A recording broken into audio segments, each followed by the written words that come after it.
Bruce Lee agar hayot bo'lganida hozir 78 yoshni qarshilayotgan bo'lar edi. U dunyoga nafaqat jang san'ati bo'lmish kung-fu bilan va yana o'zining kuchli hayot falsafasi bilan ham ko'pchilik muxlislarning ko'nglidan joy olgan. Bruce Lee navqiron 33 yoshida ushbu hayotni tark etgan. Kim o'ylabdi deysiz, oradan 21 yil o'tib, Afg'onistonning Qobul shahrida Bruce Leening nafaqat qiyofadoshi, balki jang san'atiga ham umrini bag'ishlagan inson tug'iladi deb. Demak, assalomu alaykum Vodiy TV obunachilari. Ushbu rolik Abbos Alizoda yoki afg'onistonlik ajdarhoga ataladi. Ruxsatingiz bilan ushbu rolikni boshladik.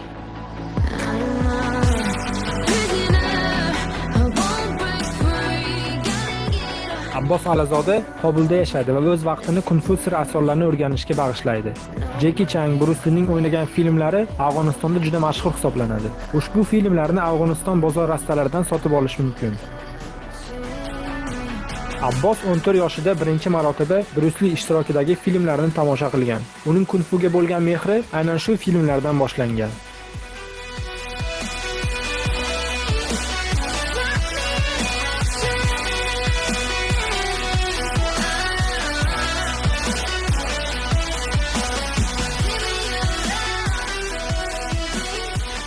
Abbos hali uylanmagan va bu mavzu haqida o'ylashni ham xohlamaydi. Sababi esa uning so'zlariga ko'ra, u dastlab o'z hayot yo'lini va karyerasini qurmoqchi va undan keyin oila qurishni rejalashtirmoqchi ekan.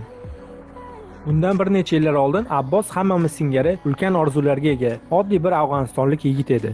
Abbosning Facebook tarmog'idagi Bruce Lee obrazida tushgan rasmi Facebook foydalanuvchilari orasida katta shov-shuvga sabab bo'ladi.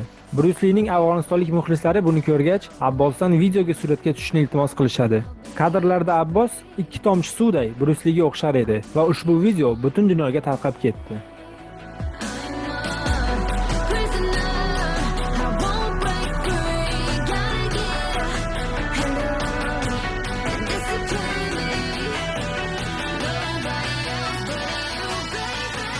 Dastlab Abbos o'zi yashaydigan shahardagi sport zalida 3-4 oycha shug'ullangan. Keyin esa oilaviy sharoit ko'tarmagani va davlatidagi notinchliklar sabab u mashg'ulotlarni to'xtatmasligi uchun o'z uyining yerto'lasida sport zali qurib, har kuni u yerda o'z vaqtini o'tkazar edi.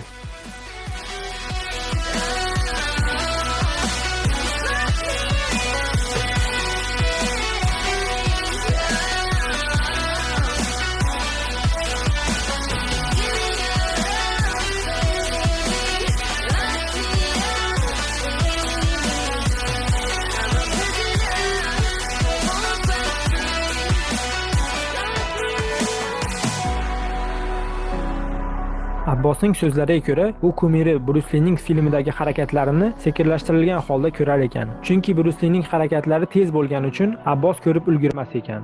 Abbos aynan nimcha o'ynatish san'atini o'rganish uchun eng qiyin deb hisoblaydi. Abbosning Bruce Leega bo'lgan fikrlari shunday: Men Bruce Leeday bo'la olmasligimni bilaman va unga hech kim tenglasha olmaydi. U tengi yo'q jangchi bo'lgan va men umrimning oxirigacha uning jang san'atini o'rganib boraman. Men kung-fu bo'yicha jahon chempioni bo'lishni istar edim. Hech bo'lmaganda o'zimni vatanimda.